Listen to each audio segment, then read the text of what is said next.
America का तैयारा बरदार बहरी जहाज अब्राहम लिंकन, ये वो नाम है जो पिछले कई दिन से आप सुन रहे होंगे। लेकिन क्या आप जानते हैं कि अब्राहम लिंकन आखिर क्या बला है? इसके साथ कौन-कौन से इंटरसेप्टर सफ़र करते हैं? कितनी सबमरीन्स होती हैं? इस पर कितने लड़ाका तैयारे होते हैं? और कौन-कौन से मिसाइल नस्ब किए जाते हैं? आमिर रज़ा से बात करते हैं। आमिर भाई, अब्राहम लिंकन का नाम तो पिछले कई दिन से हम सुन रहे हैं। हम ये कह क्या भी बला रहे है? हैं। ये क्या बला है? ज़रा हमारे नाज़रीन को अच्छा, बताइए। ये पहली बात तो ये है, मेरा भी कंसेप्ट यही था कि ये एक जहाज़ है जिस पर एक डेक है, रनवे बना हुआ है और उसके ऊपर से जहाज़ फ्लाई करते हैं। लेकिन अब्राहम लिंकन जब गया तो इसके बारे में ये कहा जा रहा है कि ये एक बड़ा जंगी बहरी बेड़ा बन गया है, यानी इसके साथ और ग्रुप में भी जहाज़ों को शामिल कर दिया गया है और ये एक पूरी जंगी तैयारी के साथ पहुंच रहा है। अब इसमें कौन कौन से जहाज़ों को शामिल किया गया है, अगर मैं आपको उनकी तादाद बताऊं, सबसे पहले मैं आपसे अगर कहते हैं तो आपको बताता हूं कि इसके साथ दो जो है सबमरीन चलती हैं। एक का नाम डकोटा है जी और एक का जॉर्जिया है। ये दोनों सबमरीन जो हैं टोमाहॉक मिसाइल, जो कि अमेरिका का सबसे लेटेस्ट वर्जन मिसाइल है, वो मौजूद है। तो ये सबमरीन जो हैं इस जहाज़ की हिफाजत के लिए होती हैं। इस पर खुद इस पर तो 70 के करीब, जो 60 से 70 के करीब जो हैं F-35 मौजूद हैं। ये मैं पहले भी बता चुका था कि 7 से 8 हज़ार लोग जो हैं इस पर होते हैं। लेकिन इस जहाज़ के साथ और कौन कौन से जहाज़ जाते हैं, अगर आप मुझे इजाज़त दें तो मैं आपको पढ़ के सुना देता हूँ। इसके साथ गाइडेड मिसाइल डिस्ट्रॉयर्स होती हैं। ये कश्तियाँ हैं जो गाइडेड मिसाइल का रास्ता रोकती हैं, यानी जो गाइडेड मिसाइल किसी भी मुल्क, दुश्मन मुल्क की तरफ से आएगा, ईरान या चाइना या रशिया, ये कश्तियाँ सबसे पहले उसको इंटरसेप्ट करेंगी।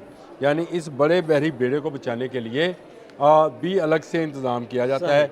सबमरीन्स का मैंने आपको बता दिया कि उसमें साउथ डकोटा और जॉर्जिया नामी दो सबमरीन्स जो हैं इसके साथ खलीज फारस की तरफ सफ़र कर रही हैं। इसके अलावा जो मैंने कहा गाइडेड मिसाइल डिस्ट्रॉयर्स हैं, वो है USS मशर, पहला तो ये है। और USS से मुराद यूनाइटेड स्टेट ऑफ जो है वो रशिया ना लीजिएगा, उसका किसी ज़माने में नाम होता था USSR। ये जो है ये इनकी नेवी के लिए, अमेरिकन नेवी के लिए ये इस्तेमाल किया जाता है। USS United state ship. तो USS में इसलिए क्योंकि बार बार तो नाम अगर आएगा भी तो ये मुबालगा हो जाता है। फिर मैकफॉल इसके अंदर, मशेर के बाद एक मैकफॉल कश्ती है और ये भी जो है इसी तरह के इंटरसेप्टर रखती है। इसके साथ ऑस्कर आस्टन है। ऑस्कर आस्टन जो है ये इस वक्त भी दुनिया की जदीद तरीन कश्तियों में शुमार होती है और ये जंगी कश्ती है जो कि आने वाले मिसाइल को का रास्ता रोकती है। इसके बाद इसमें पॉल नामी एक कश्ती शामिल है, यानी आप गिने तो इसमें आपको 1 2 3 4 5 6 बेलकेले जो है 7वीं कश्ती, मैं भूल गया था, मैंने कहा 7 हैं तो 7वीं कहाँ गई, तो बेलकेले है, ये भी मौजूद है। ये 7 कश्तियाँ वो हैं जो इसकी हिफाजत के लिए, जो मिसाइल इसकी तरफ आएंगे। अगर इस वक्त हम अज्यूम कर रहे हैं कि ईरान के खिलाफ मुकाबला होगा, तो ईरान से जो गाइडेड मिसाइल्स आएंगे उनको पहले इन कश्तियों से जवाब दिया जाएगा, यानी उनको रोका जाएगा और उन पर हमला किया जाएगा। यानी वहाँ जहाँ से ये निकलेंगे उस पर अटैकिंग जो है वो टोमाहॉक मिसाइल गिराए जाएंगे जो कि सबमरीन के ऊपर मौजूद हैं। और इंटरसेप्टर कश्तियाँ जो हैं वो इस जहाज़ को घेरे हुए जो हैं इसके साथ साथ चलेंगी, जिनकी तादाद 7 है, यानी आगे पीछे दाएं बाएं ऊपर नीचे सब तरफ से इसको महफूज बनाया जाता है। इसके साथ एस्कॉर्ट शिप्स हैं, यानी इसकी हिफाजत के साथ साथ इसकी अटैकिंग कैपेबिलिटी को भी बढ़ाने के लिए इसके साथ एस्कॉर्ट शिप्स हैं। अगर आप एस्कॉर्ट का मतलब ये समझें कि इस जहाज़ का एक बाकायदा प्रोटोकॉल है अदील भाई, जिस तरह से यहाँ वो इसकी आगे आगे चलता है, ये आपने वज़ीर आज़म और सदर ममलकत और जैसे एस्कॉर्ट किया जाता है ना जी, आगे पीछे वो गाड़ियाँ हूटर चला रही होती हैं, तो ये वो हूटर वाली गाड़ियाँ जी। फ्रैंक ई पीटरसन एक गाड़ी का नाम, एक गाड़ी कह रहा हूँ, एक शिप का नाम है स्प्रांस, दूसरी शिप का नाम है और माइकल मर्फी जो है ये तीसरी शिप का नाम है। ये 3 शिप्स जो हैं ये पूरी तरह से ऐसे मिसाइल से लेस हैं जो किसी भी बंदरगाह को तहस नहस करने की सलाहियत रखती हैं। और इस तक जाने से पहले मिसाइल को इन कश्तियों का, यानी 3 ये और 7 वो, 10 कश्तियाँ ये हो गई, 2 सबमरीन, 12 जो हैं टारगेट जो हैं उसको तबाह किया जाए, तब आप जाकर कहीं अब्राहम लिंकन तक पहुंच सकते हैं। इससे पहले आपने मेरे साथ एक व्लॉग किया था जिसमें मैंने बताया था कि ईरान की क्या तैयारी है। देखिए, सबसे पहली बात तो यह है कि आज तक कोई त्यारा बरदार जहाज़ जो है किसी मुल्क ने डूबने नहीं दिया।